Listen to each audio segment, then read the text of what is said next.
Is your credit card debts only ever increasing and that paying it off seems a bit more impossible as the time passes? If you are looking for ways to ultimately pay off your debt, then you're at the right place. Welcome back to CreditWise, and today we will talk about the strategies to get your credit card paid off. Is that consolidation the way to go?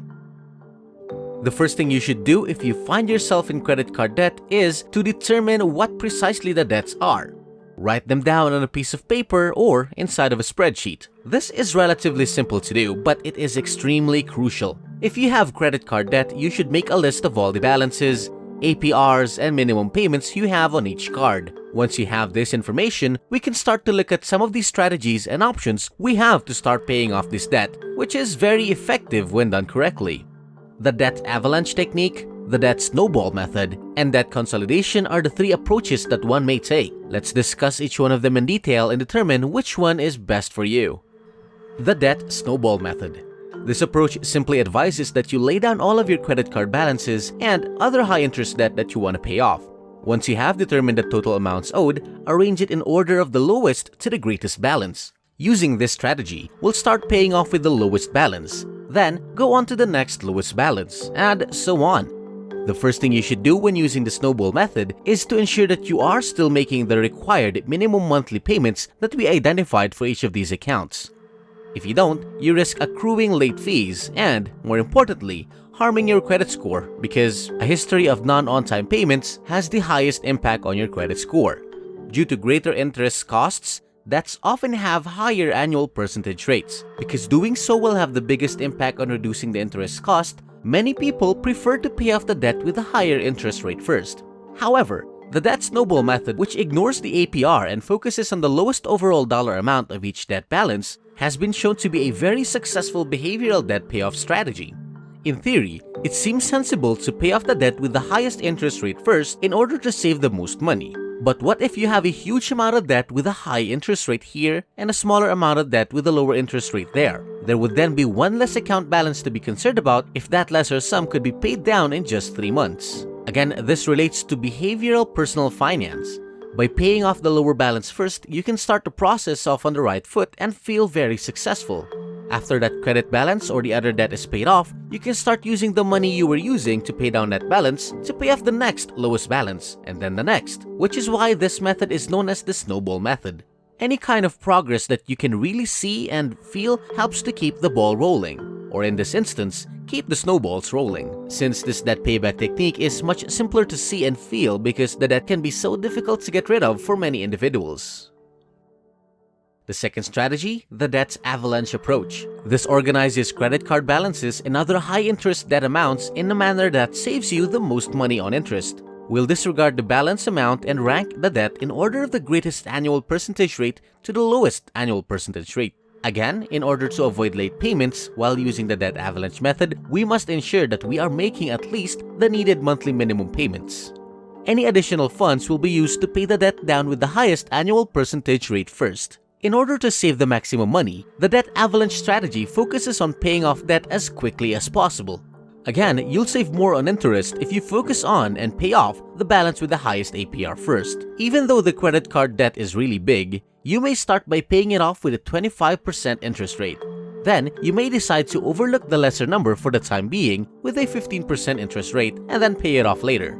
The debt avalanche technique is the best choice if you can approach this payment plan with extreme composure and reason. So certainly, mathematically, the debt avalanche strategy makes the most sense. Understanding yourself and how you got into debt is really the key to deciding whether to use the debt snowball approach or the debt avalanche method. The debt avalanche method can be the best course of action if your math has always made sense, you have a solid fundamental grasp of personal finance, or if the total amount of your debt isn't too high.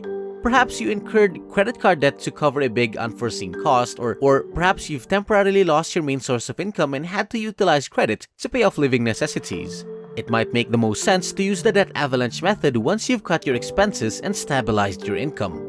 But if money has always been difficult for you and you're still learning, that's completely okay. However, if your goal is to simply get out of debt by any means necessary and you want to see consistent progress along the way, then the debt snowball method is the way to go. Using the Avalanche method rather than the snowball method may save you a few hundred to a few $1,000s over the course of several years as you pay off that debt, as long as you're making progress each and every month to get rid of any credit card debts or high-interest debt. Let's explore important debt repayment guidance and other considerations. After recognizing your debt, make budgeting a priority and a habit. Many individuals spend money without thinking, leading to overspending or at least losing sight of their finances. Some individuals go into credit card debt owing to confusion about their spending, while others do so due to living expenditures. When planning to pay off credit card debts or other debt, focus on where you're spending your money. Determine which expenses are necessary: travel, movie and sports tickets, dining out, new clothes and shoes, and other expenditures are unnecessary.